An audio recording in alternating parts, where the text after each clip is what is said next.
Morning students, मेरा नाम है वैभव और आज हम पढ़ेंगे कक्षा 11 केमिस्ट्री का चैप्टर नंबर 4 रासायनिक आवर्धन तथा आणविक संरचना, जिसे हम chemical bonding and molecular structure के नाम से भी जानते हैं। आज हम इसका 20वां और आखिरी भाग पढ़ेंगे, ठीक है, जो कि हमारा क्या है, सारांश है।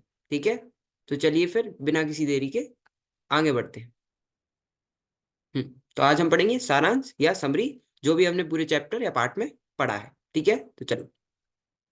इलेक्ट्रो धनायनों तथा इलेक्ट्रो ऋणायनों के विरचन की क्रियाविधि को सर्वप्रथम कॉर्सल कॉर्सल ने संबंधित आयन द्वारा उत्कृष्ट गैस विन्यास की प्राप्ति के साथ संबंधित किया। ठीक है, इलेक्ट्रो धनायनों तथा इलेक्ट्रो ऋणायनों के विरचन की क्रियाविधि को सबसे पहले जो है वो कॉर्सल ने इसे किससे, उत्कृष्ट गैस विन्यास की प्राप्ति के साथ संबंधित किया। ठीक है, आयनों के बीच वैद्युत आकर्षण के कारण स्थायित्व उत्पन्न होता है, जो वैद्युत संयोजकता का आधार है। ठीक है, लुईस ने सर्वप्रथम सहसंयोजी आवर्धन की व्याख्या परमाणु द्वारा इलेक्ट्रॉन युग्म के सहभाजन के रूप में की।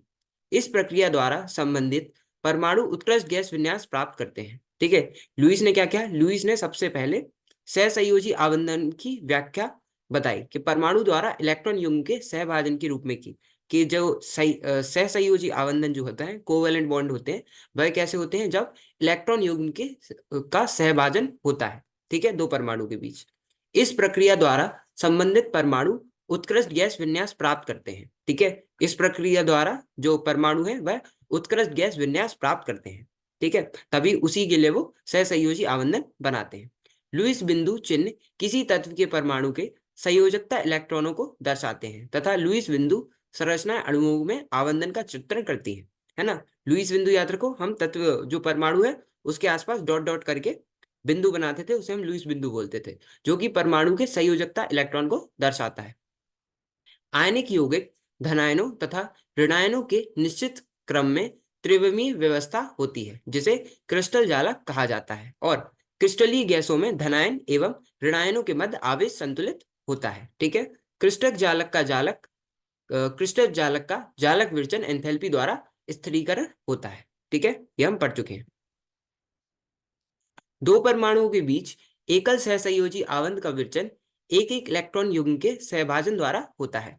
ठीक है, दो परमाणु के बीच जब एकल सहसंयोजी आवर्त बनता है, जब एकल आवर्त बनता है ना, सिंगल कोवेलेंट बॉन्ड बनता है, उसका विरचन एक एक इलेक्ट्रॉन युग्म के सहभाजन द्वारा होता है, जबकि दो या तीन इलेक्ट्रॉन युग्मों के सहभाजन के फलस्वरूप बहुआवर्त निर्मित होते हैं। ठीक है, जब एक इलेक्ट्रॉन युग्म का सहभाजन हो तो एकल आवर्त बनेगा, एकल सहसंयोजी आवर्त बनेगा, और जब दो या तीन इलेक्ट्रॉन युग्मों का सहभाजन हो तो बहुआवर्त निर्मित होते हैं। कुछ आवंती परमाणुओं पर ऐसे इलेक्ट्रॉन युग्म उपस्थित होते हैं जो आवंदन में भाग नहीं लेते। ठीक है, कुछ आवंती परमाणुओं में ऐसे इलेक्ट्रॉन युग्म होते हैं जो जो आवंदन में भाग नहीं लेते, और इन इलेक्ट्रॉनों को हम एकांकी युग्म कहलाते हैं। ठीक है, लुईस बिंदु संरचना अणु में प्रत्येक परमाणु पर आवंती युग्मों तथा एकांकी युग्मों को दर्शाते हैं। ठीक है, जो लुईस बिंदु संरचना है वह अणु में प्रत्येक परमाणु पर उसके आवंती युग्म तथा एकांकी युग्म को दर्शाते हैं, उसके बॉन्ड बॉन्ड पेयर और लोन पेयर दोनों को ही दर्शाते हैं। रासायनिक आवंधों के कुछ प्रमुख प्रांचल जैसे आवंध एंथैल्पी, आवंध कोटि, है ना, विद्युत ऋणात्मकता तथा आवंध ध्रुवता यौगिकों के गुणों को प्रभावित करते हैं। ठीक है, बहुत से अणुओं तथा बहुपरमाणु आयनों को मात्र एक लुईस संरचना द्वारा प्रदर्शित नहीं किया जा सकता है। हमने अनुनाद में पढ़ा था कि बहुत सारे अणु होते हैं, है ना, जो बहुपरमाणु आयन होते हैं, उनको मात्र एक लुईस संरचना द्वारा प्रदर्शित नहीं किया जा सकता। ऐसी स्पीसीज के लिए अनेक संरचनाएं लिखी जाती हैं जिनके ढांचे की संरचना समान होती है ना, रेजोनेंस की बात कर रहे हैं अनुनाद की। ये सभी संरचनाएं सम्मिलित रूप से में अणु या आयन को वास्तविक संरचना प्रदर्शित करती हैं। यह एक महत्वपूर्ण तथा अति उपयोगी अवधारणा है जिसे अनुनाद कहा जाता है। ठीक है, मतलब बहुत सारे बहुपरमाणु आयन होते हैं जिनको सिर्फ एक लुईस संरचना से हम प्रदर्शित नहीं कर सकते। ठीक है, तो ऐसी स्पीसीज के लिए हम अनेक संरचनाएं लिखी जाती हैं जिनके ढांचे की संरचना क्या होती है, लगभग समान होती है। ये सभी संरचनाएं सम्मिलित रूप में अणु या आयन को वास्तविक संरचना प्रदर्शित करती है। ठीक है, और इसे हम अनुनाद कहा जाता है। योगदान देने वाले विविध संरचनाओं का अनुनाद संकर अणु या आयन की वास्तविक संरचना प्रदर्शित करता है ना। हमने बहुत सारी संरचनाएं बनाई और उन सभी संरचनाओं को मिलाकर, है ना, योगदान देने वाली विविध संरचनाओं का उनका जो अनुनाद संकर होता है, है ना, अनुनाद संकर अणु या आयन की वास्तविक संरचना प्रदर्शित करता है। ठीक है, और हम देखेंगे VSEPR मॉडल, है ना। तो VSEPR मॉडल का उपयोग अणुओं की ज्यामितीय आकृतियों के पूर्व अनुमान के लिए किया गया। ठीक है, जो VSEPR मॉडल या थ्योरी थी, उसका उपयोग किसे, अणुओं की ज्यामिति मतलब ज्योमेट्री या आकृतियों के पूर्व अनुमान के लिए क्या किया गया कि कैसे किस अणु की ज्यामिति क्या हो सकती है। यह मॉडल इस कल्पना पर आधारित है कि अणु में इलेक्ट्रॉन युग्म एक दूसरे को प्रतिकर्षित करते हैं। ठीक है, यह मॉडल किस किस कल्पना पर आधारित है कि जो अणु है, अणु में इलेक्ट्रॉन युग्म एक दूसरे को प्रतिकर्षित करते हैं।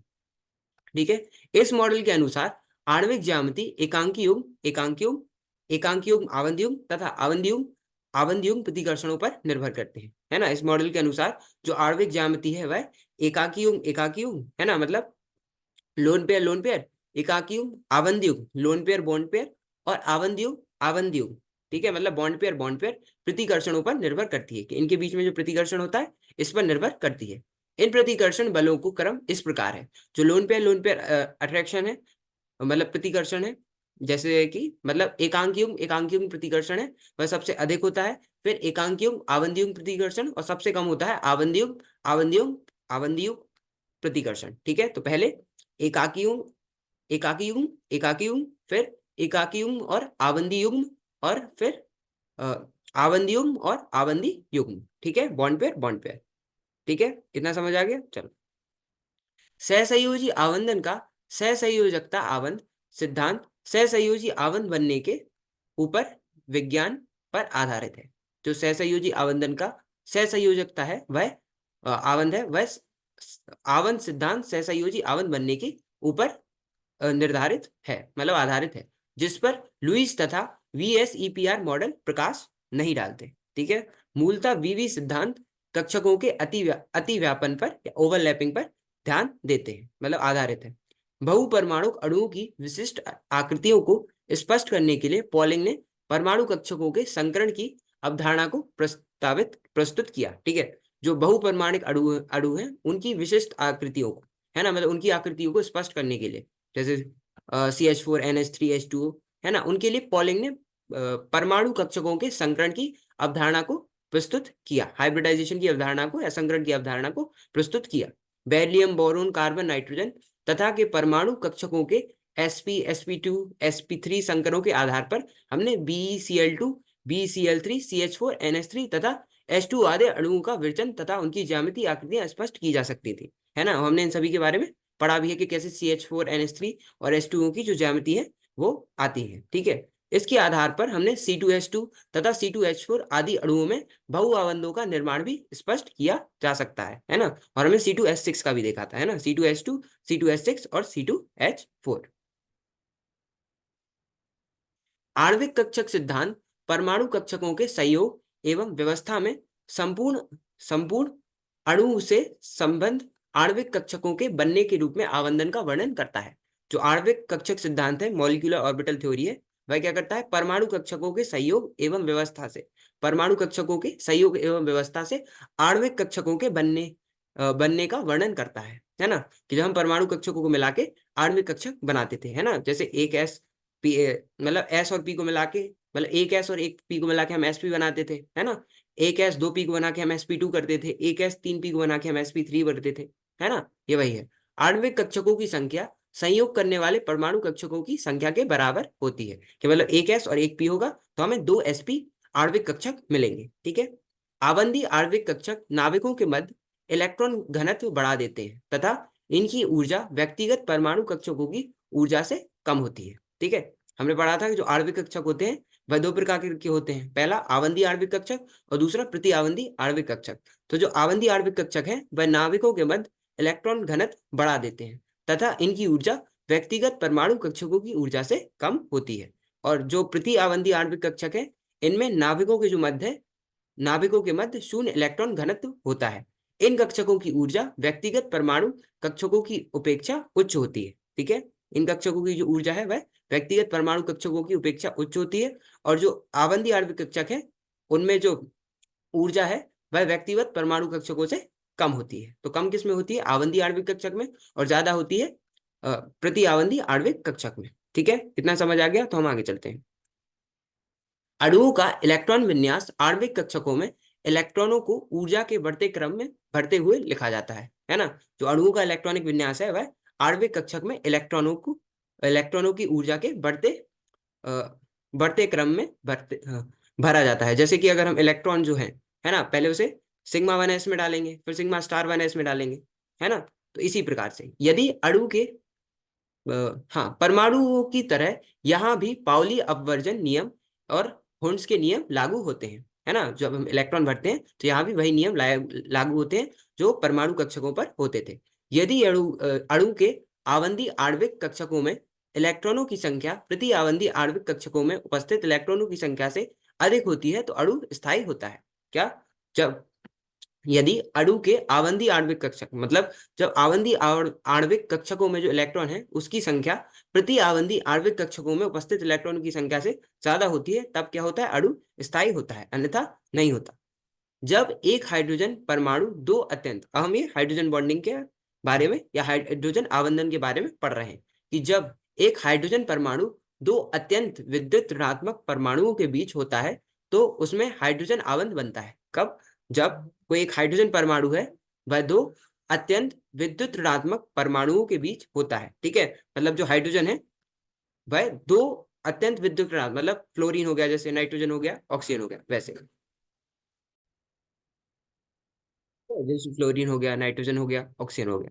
तो जब मान लीजिए कोई एक परमाणु है हाइड्रोजन का, ठीक है, वह दो अत्यंत विद्युत ऋणात्मक परमाणु, मान लीजिए एक साइड फ्लोरीन है, एक साइड नाइट्रोजन है ना, इनके बीच में अगर एक हाइड्रोजन परमाणु हो तो होता है तो उसमें हाइड्रोजन आवंत बनता है। यह दो प्रकार के होते हैं, है ना। एक अंतराणुक और एक अंतराणुक, है ना। जो अंतराणुक होते हैं वह समान या भिन्न अणुओं के अलग अलग अणुओं के बीच होते हैं। अंतराणुक में जो हाइड्रोजन आवंत बनता है वह दो अलग अलग अणुओं के बीच बनता है, जबकि जो अंतराणुक है वह एक ही अणु में, मतलब अंतराणुक में जो हाइड्रोजन आवरण बनता है वह एक ही अणु के भीतर बनता है, ठीक है। मतलब एक ही अणु के भीतर अगर हाइड्रोजन और फ्लोरीन होगा तो उनके बीच में हाइड्रोजन आवरण बन जाएगा, जबकि अंतराणुक में दो अलग अलग अणु के बीच में हाइड्रोजन आवरण बनता है, ठीक है। प्रकार का हो सकता है। हाइड्रोजन आवरण कई यौगिकों की संरचनाएं तथा गुणधर्मों में प्रबलकारी प्रभाव डालते हैं, ठीक है। और जो हाइड्रोजन आवरण होते हैं वह ठोस में ज्यादा मतलब जो ठोस में ज्यादा होते हैं, और और जो सबसे कम होते हैं वह गैसीय स्थिति में होते हैं, ठीक है। इसमें कोई दिक्कत नहीं ना, इतना समझ आ गया। तो आज के लिए हम इतना ही रखते हैं, ठीक है। तो आज हमने अपना पूरा सारांश पढ़ लिया, मतलब हमारा जो पूरा चैप्टर है, ठीक है,